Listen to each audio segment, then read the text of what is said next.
Everybody pretty much stops in their tracks when they see this thing. You get a lot of satisfaction out of it. You're making somebody smile, and it's something they can remember and talk about for a long, long time.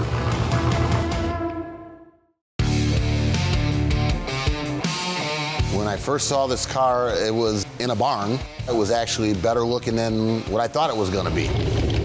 And I just had to hear it run, and I decided to see if I can take it for a test drive. But once I took it for a test drive, I bought it. Jay Orberg built this in the early 90s. He's a well-known car builder of weird, eccentric cars. He always used a theme of something. So Mel's Diner, when you used to watch the TV show, the waitresses used to be on roller skates. And that's where I think he got the idea for it. Hot Rod Hall of Fame inductee Jay Orberg started building cars back in the 1970s. His first show car was built out of 2 bathtubs and featured on The Tonight Show. The roller skate car sits on big dragster tyres, but don't be fooled. Its maximum speed is just around 20 miles an hour. The shoe itself is just a fiberglass shell. The frame itself was just miscellaneous car parts. This is a nice chrome scoop. That's where the carburetor is. Kind of makes it look a little racy, matching the zoomies, what make it loud. It's a regular 12-bolt GM rear end, but they made this case cover that makes it look like a hot rod. Dragster tires, so it looks like actual roller skate wheels. This little cover right here, that's where the radiator is to keep that engine cool. Rack and pinion steering, no suspension. The suspension is in these rubber tires. You have your 350 motor, you have your 350 transmission, and it's all up here. Your rear end is down here. Jay decided to use a chain, kind of like a bike chain, but heavier, and it works very well. This is the hatch. This is how we get in, and you crawl up the ladder, and there's another door up there, which is your actual seat. I guess what it's worth is, can you spend $20,000 or $30,000 to buy it? Sure. You're kind of paying for the name a little bit. Could it be worth more than that? If somebody's willing to pay that. If you're scared of heights, this probably isn't the ride for you. But taking it for a spin, it definitely stands out. Driving this car is a fun thing. It's a fun ride. Turn the key, make some noise, and idle across town. It gets a little intimidating. It's kind of tight and it's tall, so it's very tippy. Actually, I think if I really tried, if I floor it, you probably do a wheelie and it'd flip backwards. It sounds like it's got a lot of horsepower. It doesn't, thank God.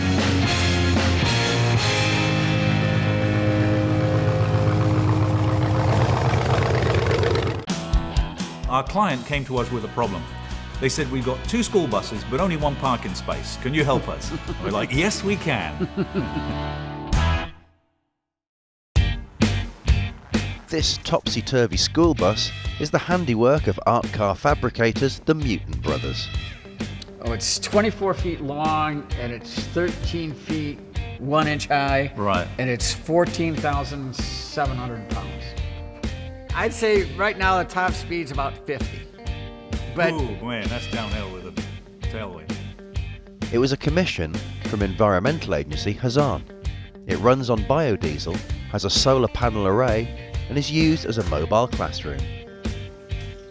It started as 2 individual school buses, and the build posed a few problems. You figured, all right, well, we'll take 2 school buses, cut the roof off of both of them, unbolt one of them from the frame, turn it upside down, and put it on top of the other one. And that sounds great until you actually have to do that. And then you start thinking, well, how do you turn a school bus upside down? So we had to make our own rotisserie. We got a big, massive piece of pipe, and we bolted some huge bigger pieces of pipe in the school bus, and then ran this pipe right the way down the center, made some stands. We would then pull the whole thing up into the air with block and tackle with chain falls in each corner, pull the whole thing up into the air, then put these big stands at each end of this piece of pipe, and then lower it down onto the stands, and then we could spin the entire bus.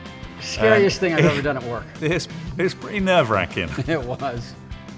As unique as it might look, this is actually the second topsy-turvy bus that's been built. The topsy-turvy bus was originally the idea of Ben Cohen from Ben & Jerry's Ice Cream, and he wanted something that would protest government spending, saying it was upside down. And so he had this artist, Tom Kennedy, in California, build the original topsy-turvy bus. It ended up in the hands of this environmental organization called hearse, and they get such a fantastic reaction from it that they decided they wanted another one. Unfortunately, Tom Kennedy was killed in a surfing accident, so he was unable, obviously, to build it. So they found us, the Mutant Brothers, and got in touch, and we're like, sure, we can build that. People at first just think it's a bus, but then they see the hood and the tires up in the air, and they're like, what the heck is that? And you get that a lot. It's like people will say, well, what is it? You know, what's it for? I often wonder what it is that people say when they go home after seeing one of these vehicles. You just know they're going to go home and say to their wife or their husband or their family, whoever, you'll never guess what I saw today. And I'd love to know what it is, how they describe it. Almost from the get-go, though, I think we started talking about what's next. And we love it when people stop by and they have ideas and they tell us, oh, you know what you should build? You should build a huge watermelon car or whatever it is.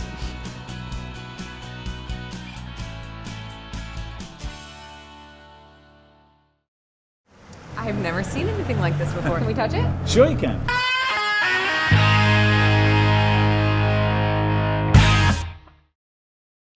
I'd built a lot of hot rod cars over the years, and I decided I wanted to do something completely ridiculous, and so the idea of the banana car came from that.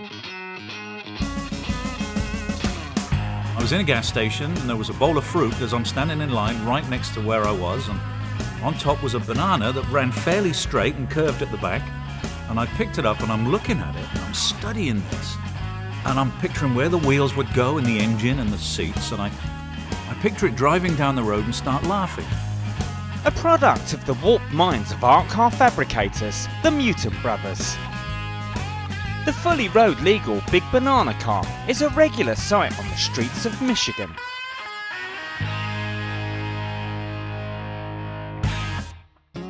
I bought a 1993 Ford F-150 pickup truck, took off all the sheet metal, which left the nice slender frame with the engine, all the suspension still attached. I then built the frame, the skeleton of the banana, out of rebar, covered it with chicken wire, sprayed it with urethane foam like you insulate houses with, then sculpted that to a nice banana shape and then fiberglassed over the top. The fruity vehicle took 2.5 years to build, with the work mainly just being done on Sundays. The cost of the banana car was spread out over 2.5 years, so it's hard to say exactly how much it did end up costing. Somewhere between $20,000 and $25,000. I could have done it for a lot less than that, but we replaced everything. And to credit Steve, though, that doesn't include any labor. You're looking at hundreds and hundreds and hundreds of man hours. The Big Banana car is 4-wheel drive and is surprisingly fast. I've had it up to 85 miles an hour. And before you get freaked out, that was in Texas, where the speed limit was 80. So I was going 5 over, and I was still the slowest one on the road. I got bad news for you. I've done 85 in Michigan. Oh. But it was downhill. The vehicle stands just over 10 feet tall. However, the stem is retractable to let the car go under low bridges. There have been 2 occasions when the stem wasn't low enough. It makes you realize quickly that you just made a mistake. Unsurprisingly, the banana car doesn't go unnoticed. Oh man, we get the reaction. Quite often we'll do events at schools. When there's 60, 7 and 8-year-olds, they're just screaming. It's the funniest thing ever. We've been asked a few times if we would sell the Big Banana car, but I realized that if we did, what we'd be giving up isn't just a car, it's all of that. It's all that goodwill that just surrounds it, and it's lovely, it's wonderful.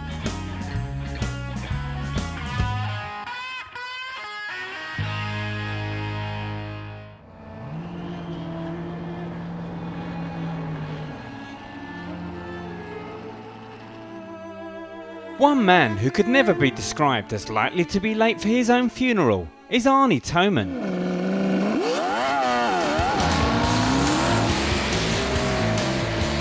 His hearse goes from 0 to 60 in just 2.26 seconds.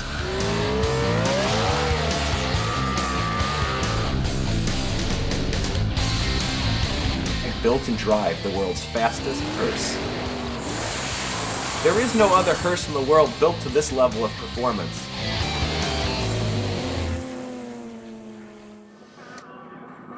Arnie from Chicago, Illinois, is Vice President of AMS Performance, and on investigating the record for the world's fastest hearse, decided to fit a 1996 Chevy Caprice with a 6-litre turbocharged engine, generating 1,000 horsepower.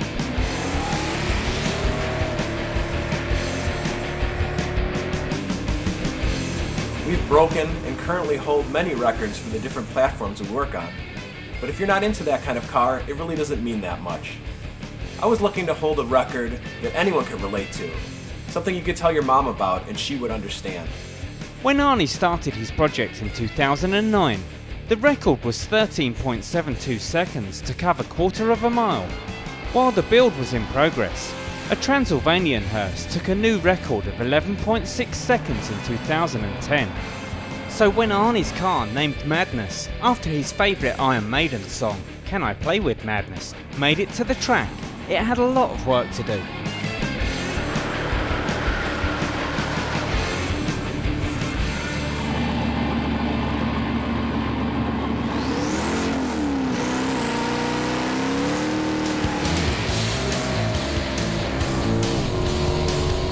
It set a new world record by covering a quarter of a mile in just 9.94 seconds at a speed of 137 miles per hour.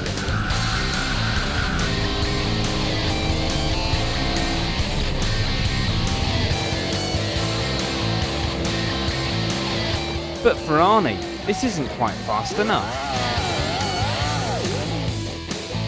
For 2015, we've got a new forged engine and a bigger turbo.